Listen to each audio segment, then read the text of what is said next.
Hey guys, thanks for showing up to the webinar today. We appreciate you taking the time to join us very, very much. And we've got a fantastic presentation for you here today with a friend and colleague of mine here at Primary Intelligence, and I'm going to introduce him to you in just a sec. Before we kick off, I want to let you know that you can ask questions or give comments by typing directly into the webinar chat panel right here, or by using the Twitter hashtag of SalesGameTape. Also, for reference, we're going to record today's presentation, and we'll make that recording available to you once we conclude. On the left panel here, in the left column, you're going to see the table of contents, and this is kind of our way of helping you track the information that we go through. Hopefully that's helpful to you. And yeah, let's get started. A quick background, really quick, for your purposes on myself.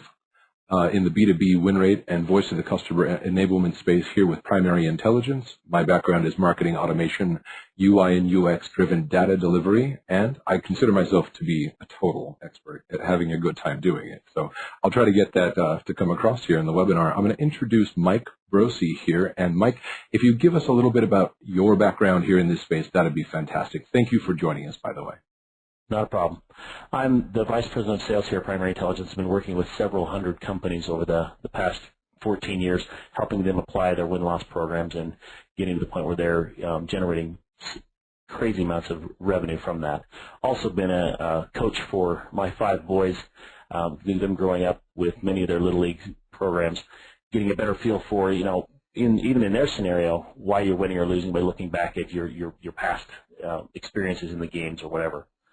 As you're taking and looking at game tapes for your organizations or your teams, you've got to get to the point where you're understanding exactly what's taking place in those games. In this scenario, you can look and you see the coach here's walking the team through exactly where they were positioned or whatever. You have your sales guys in there. Now, they were also part of the deal. They're getting the chance to get from the coach where he feels they should have been positioned. Same thing needs to be taking place. And as we walk through this presentation, I think you're going to see ways that you can do that with your own deals and understanding why you won or lost those deals by getting a great debrief with those teams. Got it. Tell me there, Jeremiah. Well, I just kind of want to figure out for everyone who is in attendance today, how does that translate? Like, this is win-loss analysis to watch your game tape. So why you're winning and why you're losing and analyzing why that is. And how do we get that done? Go ahead. Let me show you. Great. So you're seeing here what you'd normally see from a college or a high school or even a professional team where they're getting that tape. They're actually recording that tape from in the past. The same thing should be done actually with your own deals. What I'm going to show you a little bit now is the way most of our clients get a chance to see their own game tapes. So here you're seeing a dashboard of a company called Penscon, or a demo company. They have 46 games here, or 46 deals, 22 of them being wins, 23 losses. You're seeing each tile that represents a game. And you can start seeing in the center of each game a little bit more about how well they either won or lost it. The reds, again, are losses, greens are wins, and it gives you a chance to see how strong or weak. A 10 would mean that they crushed the deal. They just won this game hands down. The negative 10 would be the worst they could do, and they lost the game pretty substantially. And you can see across this data really quickly which ones they won or lost. You could sort it really quickly by who the actual competitors were, and getting a chance to see, of this library of games, which ones do I want to look at first? Okay, and so this is our library from the top level of the game tapes that we can look into deal by deal by deal. Yep. Makes sense. Let's look at this one here specifically. That you've got a game where you lost it, but you had competitive advantage. Why? There's 150K at stake there. As soon as you click into that, it drops you right into the entire tape. And when we say tape, we kind of mean that. Because there's an audio recording typically available that you can go and listen to the entire interview with this particular individual, which would have been Jack Crow. He's their COO. So he's the decision maker, that judge, jury, and executioner. James Page is your sales guy, or the team that's going out and selling this. Could be him and a few other individuals. And then you have our coach on our side who's doing the interview for you and recording this whole instance that's taking place. You're also getting some feedback in here, not just open-ended, describe the process. Who did you choose? What were the main strengths or weaknesses?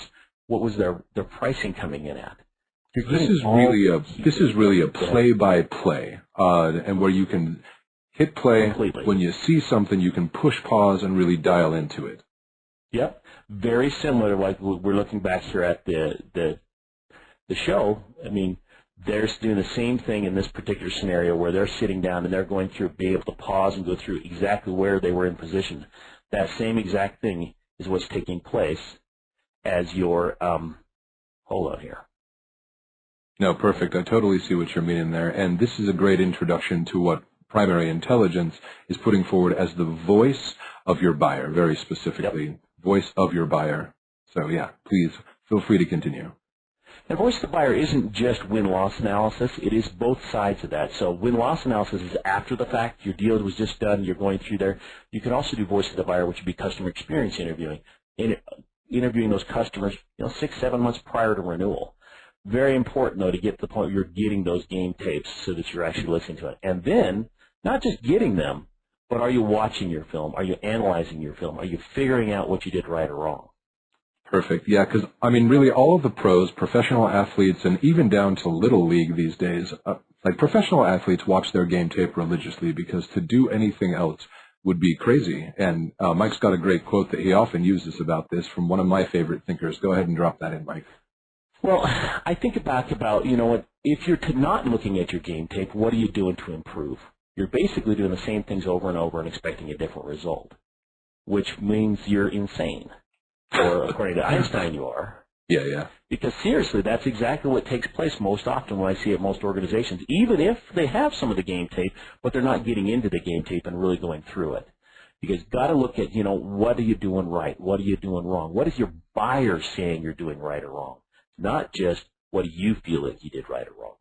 Perfect. So in the watch your game tape analogy, this pretty much relates to anybody who is responsible for supporting or for driving revenue generation within an organization. Does that sound right? It should actually cover the gamut. So it should be to the point where you're not just talking to your sales team here. It should be product, marketing, even legal, to the point where you're getting feedback exactly what took place in those things that are causing you to win or lose. Makes sense. The supporting guys. Yep. It should be the whole group that's coming together there, especially if, as you're doing those interviews and you're recording that game tape, that you're understanding that there were issues in those certain areas. Make sure they are fully involved as well. Go ahead. Thank you. What we've got up here is, when done correctly, these are the results that you can expect, and these are pretty dramatic looking. Would you explain a little bit and expand on how this is an assertion that can get made? It seems pretty heady. What I'll do is actually, to explain this, I'm going to walk you through a couple of different instances with our exact customers. Great. These are quotes directly from our customers. With this particular organization, they had a 20% win rate and went to 70%. Major jump. It's just getting in and figuring out the details. And what I'm going to do is I'm going to walk you through the actual steps that's necessary for that to happen. Just because you have a game tape doesn't mean you're going to see 250% improvement in win rate. It's how you leverage that, how you apply it, and how you make it work. Another company here, and this is the CEO, they jumped about 80 to 90% in their win rate from what they had before by getting into those tapes and leveraging them effectively. This one I kind of want to talk a little bit about. I mean, not a substantial improvement, but I think there's a good story to be told here. 63% is pretty substantial. It is indeed. In fact, generated several $1 million. And this VP of sales that gave us this quote later became the CEO of the organization because of the information they were able to generate. But they were actually selling software into small hospitals and large physician offices. And in that scenario, they were not necessarily treating the chief nursing officer as a key decision maker. She couldn't assign it, or they couldn't deal. They didn't see them as the ability to really make an impact in the deal. And the sales guys were all in the same understanding on that. As we started doing the win-loss analysis and starting to get their game tape, that was a huge point that started coming up. Those nursing officers could kill a deal faster than anything. If they didn't feel like the software was going to fit their needs, if the understanding of the ease of use wasn't there, they were saying, I'm not buying. And consequently, the administrators and the IT departments who could sign things were saying, no, we can't do this because those guys just aren't feeling comfortable. As they got that information, they made some changes within their organization, and that was one of the key points that took this from 41 to 67%. Because they changed, they said, go ahead. So they got this information in the game tape analogy by going into what we were looking at before, which was that dashboard, and drilling into the specific games. And they found in here that these stakeholders were the ones stopping the deal from going through, and they found that in that way. Is that right? That is correct. And they didn't really have an understanding of that until they had the chance to go and look at their game tape. Yeah, it would have been really. It seems like it would have been really difficult to uncover that information without having a process instituted for it. You know, you've got to have the point where your buyer is telling you what's taking place. And the sales team didn't have that visibility, so they made the change. They also made a couple of changes in their RFP process and things like that. But some of the ways that they do this, I kind of walk this. I want to walk you through. It's pretty simple. Really not difficult. To get this kind of improvement, first off, you've got to have a consistent program. You've got to get to the point where you're debriefing and analyzing and diagnosing what's taking place. And you've got to get to your stakeholders. Let's use a kind of a real-world example of the same kind of process with one of our other clients we've been working with this last year.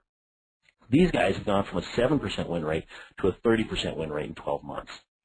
The key things that's taking place, first off, what does this do to your bottom line? Let's look at this. So for these guys, it was, several hundreds of millions of dollars in revenue that they've been able to generate. But this is an organization that sells large technology service offerings that are $2 million plus. They have about 2,000 of them a year.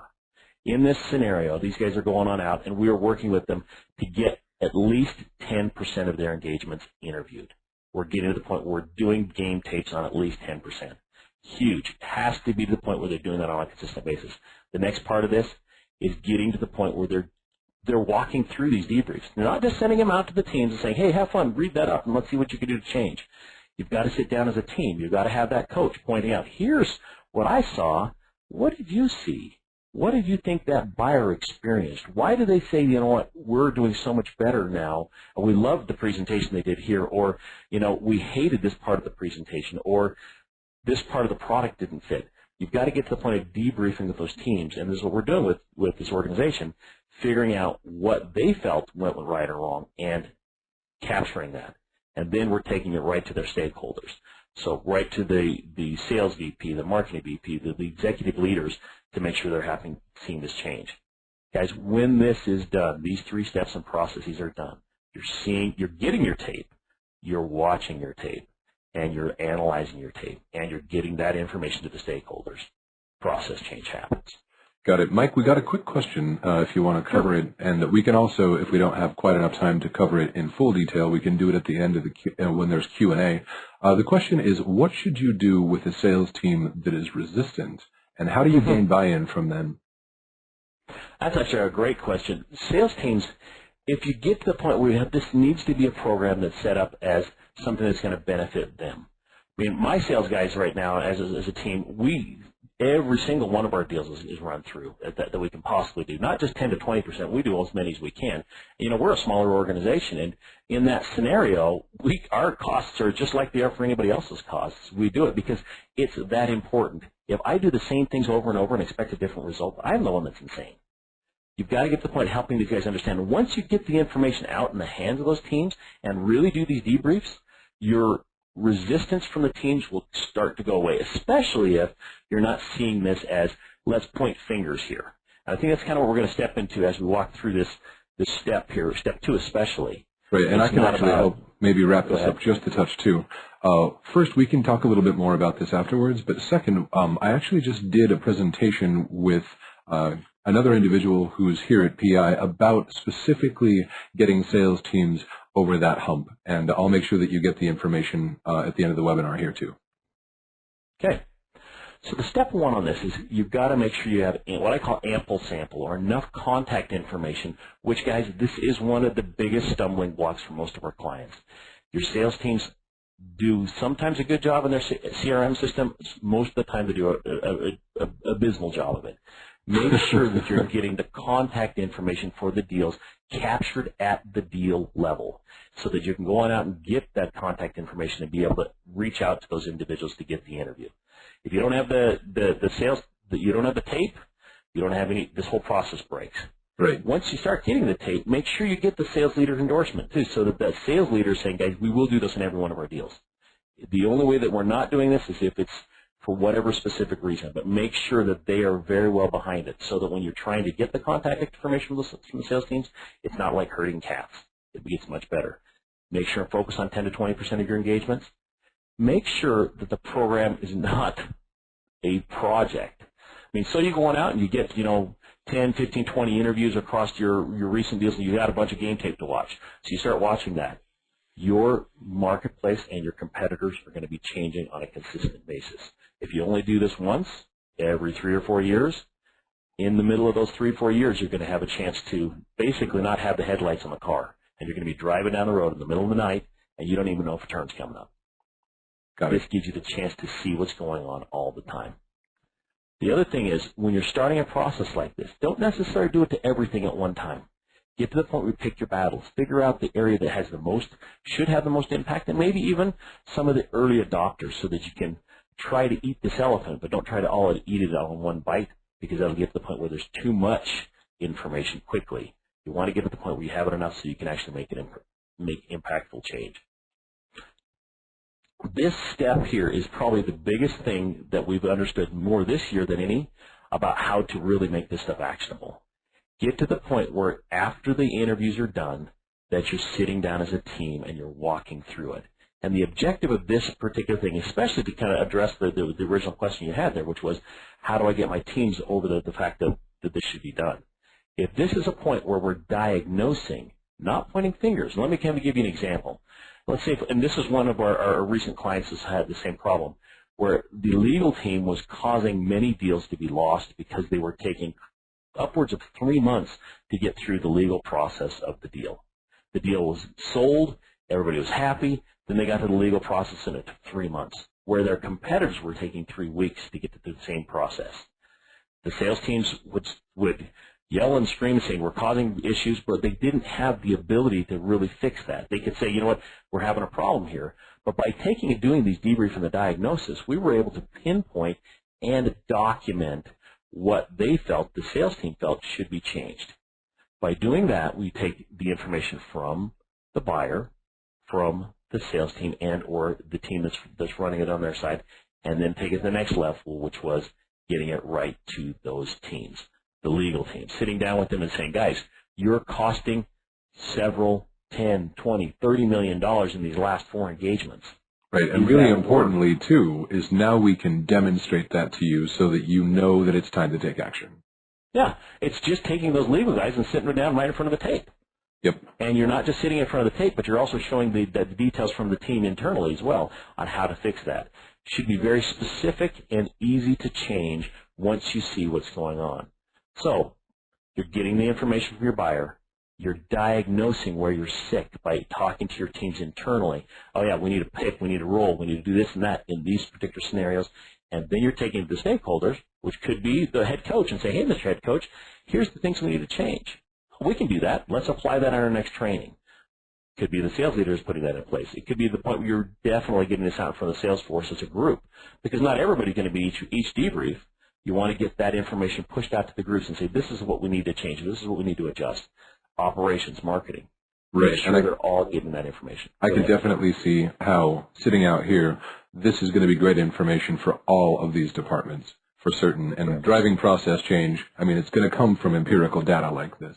If I was sitting out here, I would have a couple of questions for myself. And the first would be something along the lines of, can I do this for myself as an in-house solution? And maybe after that, what are some benefits of going in-house or third-party? So if you could hit some pros and cons really fast, that'd be awesome. Sure. So, yes, you can do this in-house. It does get to the point where it could be a little more difficult depending on how you're running it, but program managers are probably one of the best scenarios, and I know there's some organizations out there that really pitch the idea that the product managers and the program managers need to be the point that are getting out in front of their clients and getting this information. They have the ability to maybe probe a little deeper in some certain scenarios because they know your product is as deep as anybody. They also may, though, focus it more on product as opposed to sales. So be careful of that. But they may know the client personally, which could be a good thing or a bad thing, depending on how that works out. So on the con side of this, it's not your core competency. One thing, like I mentioned here earlier, it could be not as objective, especially if they know the client. and the client may not want to hurt your feelings because you tanked in a certain area. Oftentimes we find that in-house organizations do not get nearly as good at competitive intelligence either. So that the buyer or the judge, jury, and executioner isn't necessarily going to give you as much feedback about your competitor when it's done in-house. There's no way to really analyze it real time. One of the things like the dashboard, which we showed you a little earlier, which is the ability to show and basically kind of the projector to show your game tape so that everybody can get a chance to see that, not just one individual or the individual that was interviewing it, they get that information, but it gets the chance that everybody can hear it, listen to it, look at it, and be able to get into the details. Plus, and I think this is probably the biggest con, is the internal teams have 16 different fires they're dealing with. And you throw win-loss on their side and saying, let's go get the voice of our buyer, you have to be pretty tenacious to get the kind of response rates that are effective, which is usually what we're getting is the 30 to 40% response rates, where internal teams, if they're not reaching out 6, 7, 8 times to those respondents, you're probably not going to get to that level of. So for third party, really the key thing that we bring to the table, and many of the organizations like us, interviewed seasoned interviewers that are understanding what and where to probe. Also, one of the key things that we bring is the ability to have a multi-tier interview. So part of it can be done over the web in advance for your quantitative data capture. They'll give you the chance to tell you where the story is. So if you've got a gap, a positive gap or a negative gap in a certain area, you can say, okay, talk to me a little bit. Why were we so better or so worse in that area? And what did the competitor do better than we did? And now you're getting the chance to peel back the onion and see what's going on there. We also are very tenacious in getting responses. We have teams that are just set up to set up the appointments, and that's their job, is to get out and make sure that happens. We have a process that goes over an 8-week period of time to touch these individuals and get a great response rate. One of the key things, and I think it's huge, is the ability to digitally record that call and get it to the point you can see hear each and every instance of what's taking place in their mind as you're listening to that discovery. Also, very much so, having a point where your interviewing guide is set up and the right questions are being asked, but that you can be structured and flexible across that guide so that you can probe in different areas, but also have enough data that you can be able to say, here's where we need to change and adjust. Perfect. Some of the cons for a third party, though, is you need to establish a budget for it. Typically, if you're using in-house, that's going to be kind of a soft cost, and you might be able to get that started quicker. But in order to do this right, budget it in and apply it against ROI, because there is ridiculous amount of ROI that can be happening if this is done right. You need to get traction from the executives. Make sure that everybody's involved, not just the sales leadership or not just product marketing or just marketing into. It needs to be the point where this is around the globe internally, if that makes sense. Right. So speaking of this done right, as we were discussing in our previous examples, we had 3 quick ones and one kind of dug-in one. The idea is that measuring this against your ROI, the results that were produced by the examples that we gave, and this is one of a myriad examples, if you're doing this, whether it's an in-house solution or a third-party solution, the results and what those generate you is going to be well over any sort of costs incurred if it's done right. I mean, is that what I'm getting here? Very much should be. In fact, we'll guarantee a 10% improvement in win rate when you do it correctly, which is, again, doing 10%, at least 10% of your games that you're actually analyzing those, and that we're walking through them and going through that whole process. But we see, 10% is almost a no-brainer when it's done correctly. Got it. So to wrap up, what we've been going over is an example or multiple examples of how to watch your game tape to generate new business. And it's a lot like a professional coach or athlete watching their own game tape to figure out why it is they win and lose. Mike, you do this better than I do. The 3 steps again really quick. 3 steps. First off, you've got to get to the point where you're getting your game tape. If you're not getting that, the whole process stops right there. You're doing exactly what you're insane because you're trying to do the same thing over and over without really seeing what your buyer's experiencing. Right. The second step of this is making sure to debrief. And when I say debrief, I mean diagnose internally what they feel caused the different things to take place. It was a best practice. What was the best practice? Why do you think they felt like that was the best practice? So let's say your presentation went fantastic and they gave you a 10 where they gave the competitor a 6. You go, so what did you do right? And you're getting that from the buyer. Now you'd ask your teams, Why do you think they felt like you guys were at 10? Well, this is what we did. We brought in a 42-inch flat screen. We did this and this. We took 3 weeks in advance of really figuring out what the issues were internally, and we brought that together and we tied it together. Fantastic best practice. They understood the business needs, and they applied it to the presentation. And now we know that that is one of our key differentiators in that way because the buyer told us so. Yep. And your sales team told you what they did to make that happen. You Right. take that to the executive leader, and he goes, oh, that's easy. Let's make sure and put that in our next training. Boom. Now you've just taken improved 3 to 4% improvement, one interview. Just like that. Beautiful. Yeah, the takeaway for me here has always been that it doesn't matter what we out here in the sales team or in product development or wherever we sit, it doesn't really matter what we think we're doing right or wrong, even if we're absolutely right about it, even if we have a crystal clear knowledge of what we think is going on. The only thing that matters is what our buyers think we're doing right or wrong as far as winning or losing games.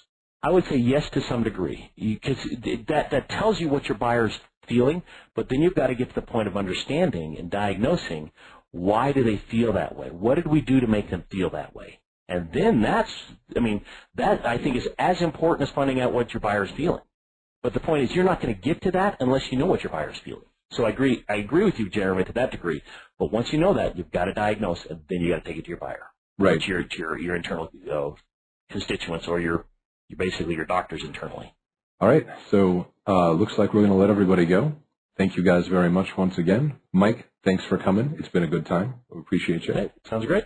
See ya. Bye.